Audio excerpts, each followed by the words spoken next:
Hello, everyone, and welcome to another episode of ISM Radio. I'm your host, Gaige, and I am here tonight at Oheka Castle for the ISM Executive Networking event. And I have the pleasure of sitting here in the library with Tom Diorio from Tin Mirror Studios. You can visit them at tinmirrorstudios.com.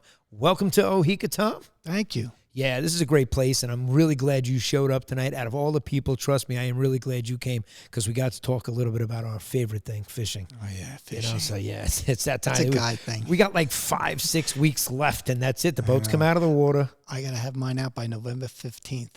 Yeah, so all right, I won't make you feel bad then. I take mine out like the third week in November, so I'm not in too much longer. Yeah. I can come out whenever, but it's too cold for me. Yeah. When I don't enjoy it, when I'm not, I like the warm weather. Yeah, me too. I'm a bass guy. The blackfish is fun. Don't get me wrong. It's an addiction. It's fun.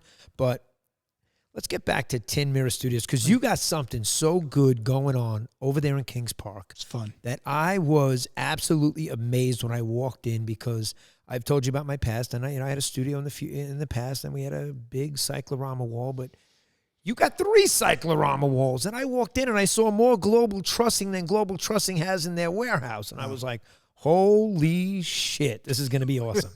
And it was. And just meeting you and your crew and everything you got going on over there, that's 10,000 square feet that I want everybody on Long Island to know about. And that's why we're here tonight at Oheka Castle talking about it.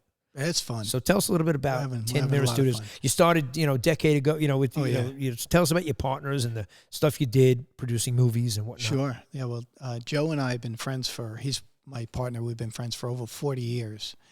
And we started a production company over 10 years ago and started making film out of the blue. Right, just let's make a movie. That was his idea. What was the first phrase you get when So Joe and I go back 40 years. We have recording studios. We did a lot of audio sweetening for movies and commercials. And so post-production. Jingles, wrote jingles. Which is cool. And then many years later, 30 years later, because we sold the studio to Sony Records, he went and became a doctor. Okay. Right? Yeah, I know. And he calls me up out of the blue. And the phone rings. He goes, hey, Tom. I go, yeah, how you doing, Joe? He goes, this is Joe. I go, yeah, I know, Joe. What's up? He goes, let's make movies. And I was like, what? Like porn? He goes, no, you idiot. He goes, what are you talking about? But you gave him the real answer. Yeah, that's the real. Like, what are you talking? He goes, well, I was taking pictures at this movie premiere, and the films, they're really bad, and I know we could do better. I'm like, all right, great. He goes, come on, let's do it. I go, no, look, I got to own a bar, a construction company. I don't have time for, come on, help me. Okay. Talks me into doing a movie. First, he wants to do a feature. I go, no, we're doing a short. Right. We do a short, threw it together. Gets into film festivals, we get awards. It's great. New York, we got New York shorts. It was cool. Right. So then we do a feature film. He talks me into a feature. Year and a half we worked on it. Just before we completed it, the editing, we brought it out to AFM in California. Okay. And we got 6 offers for worldwide distribution. Wow. And it's like a drug. And now what people don't realize is the process that went in. Not only the script writing for the whole thing, to get the actors and to get everything together and do that. And the pre-preparation, before you started, how many weeks did it take you to actually record the movie? Well, before we even started to shoot, it was about 6 to 7 months where we did what they call, it's a Bible. It's shot sheets. You plan every shot, every camera angle, not only the camera, the lens, lighting. And the lens you're going to use. And then for each scene, you shoot a bunch of different shots. Right. And every page and every day that you're going to shoot, you put this Bible together, which is the size of a phone book. Yes. And well, to the young people, they don't know. No, what's a phone book? Yeah, the old guys. We know. Yeah.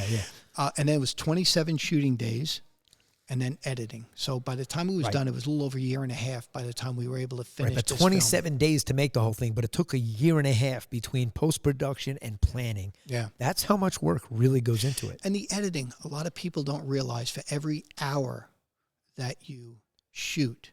Oh, yeah. Each hour. The rendering. Is 20 hours of editing. Yeah. Between just the color grading, color correction, and everything else. And what about the rendering? The rendering process used to be the most torturous thing to watch a 30-second clip. It could take us an hour, 2 hours, 3 hours before the computer rendered it to preview it, to then make changes and then have to go, oh my God. It's worse than torture. It's, you'll be rendering something and it could take 12, 16 hours. Yeah. It gets to the end, then it fails. Like right now, that then was you don't- that right. was the worst. And you don't know why.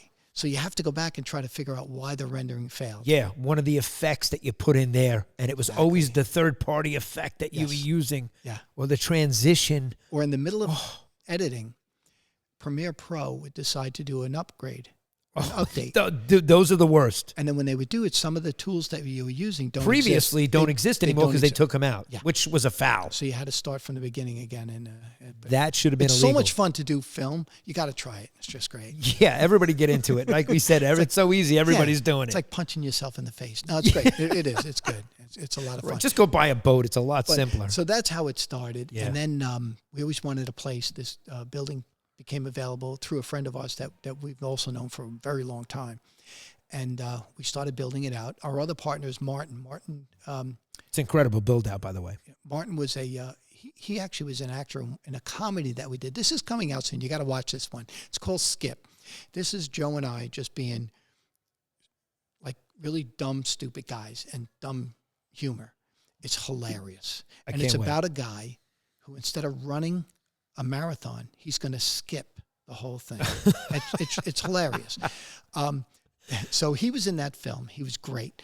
And then we kind of partnered up. He's a lighting director. He produced a lot of films on Broadway, a lot of plays on Broadway. That's what he did. He's a lighting director, and he owns 12 film festivals. And we just worked well together. So he kind of joined us, and we opened up this studio, worked 7 months on the build out.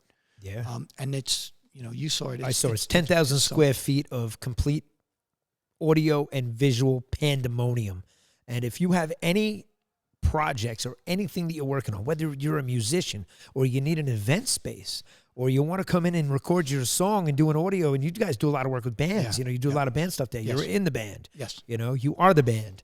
And, so I understand all the things that go on in there, which is kind of cool because like we were talking about some of the audio equipment that you have, like an Avalon, and some of the high-end stuff that people... Right, U87s and the U80s, and RE20s. That's right. You got to have it. You got to have the toys. And, well, speaking of the toys, Have the toys. he's got the king of the toys, and we'll make fun of Dean in a minute, but, he's back in the day, and I'm saying like 10 years ago, it was a big deal to have a Red camera on set and use a Red camera. Usually there were 2 or 3 people that invested in it to have it because they cost so much money. Yeah, they still used a lot in movies. A lot.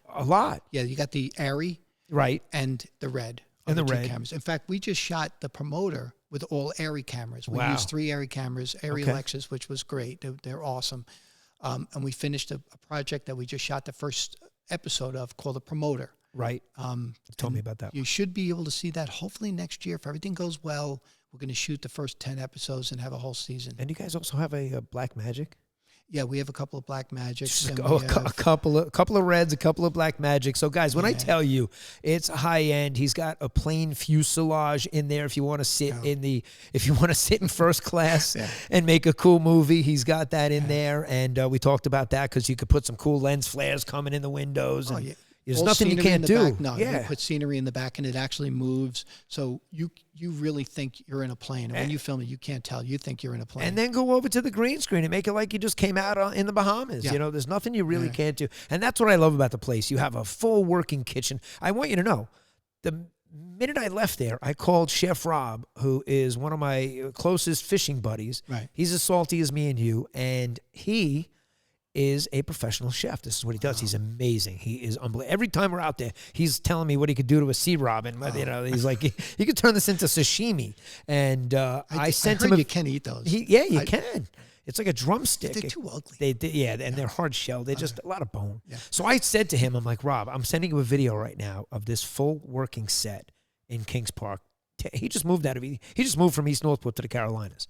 Oh, wow. And he comes up all the time to come fishing on my boat. And I told him, I can't wait for you to come there and see this place because we got so many ideas and so many things because he's always doing something. We'll do a catch and cook type thing. We're going to do something with the boat. You catch it, he cooks it. We could put him in front of the green screen and we could be filleting fish in the Caribbean. Anywhere. But that kitchen, you want to be in that kitchen. Kitchen, that is a really serious set. So when I say he's got living rooms, hallways, working bathrooms, bedroom sets, and this is all sets that are sitting there ready to go. Yeah. That's how big the place is, 10,000 square feet. And he's got my favorite. He's got the podcast room.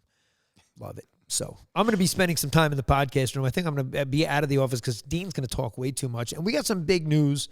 You hear how excited we are. We got some big news happening. It's going to be released in probably about a month because I think it's going to take about 3 weeks for the build out and what's going on. Now, if you were doing it, it would have been done already. I know that. So the place is amazing. And you got to come and check out the website. It is tinmirrorstudios.com. It is in Kings Park. What else can you tell them about the place? What is your niche? So give somebody an idea. I know you do so many things, but if you could do one or two things all the time, what do you think it would be like? What would your niche be? We love to make movies. Okay. Joe and I love to make movies. Okay. We really do. That's our thing. But we've done everything from, like I said, podcasts to music videos to product development, just about anything. Yeah. It's all fun. No, it is. But making movies is unbelievable. It's fun. Yeah, absolutely. It's a lot of fun. Absolutely. It really is. And you're so creative and you get to tell a story. So that's the whole thing. You make a movie, you're telling a story. Absolutely. My stepbrother was in Ed TV with Ron Howard. Wow. So he was the He's microphone. He's a great influence too. He's a great guy. He's a great director.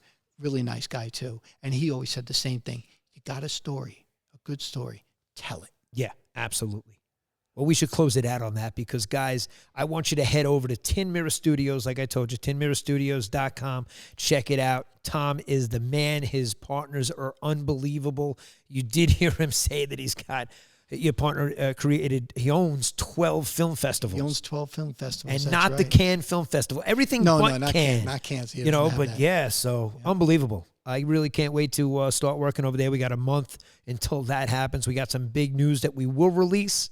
And in the meantime, keep tuning in to ISM Radio. We will be podcasting live right here from Oheka Castle for the executive networking event once a month. And I thank you so much for coming here tonight. I really do. Look, I appreciate you having me. And I think it's a full moon, outgoing tide, striped bass a hit. Let's go. We know the birds are working. Oh, yeah. Let's get out of here. We're closing it on that note, guys. We'll see you soon. Thanks for listening to ISM Radio. Join us for our invitation-only executive networking event at the legendary Oheka Castle. For more information, visit ideastreammarketing.com.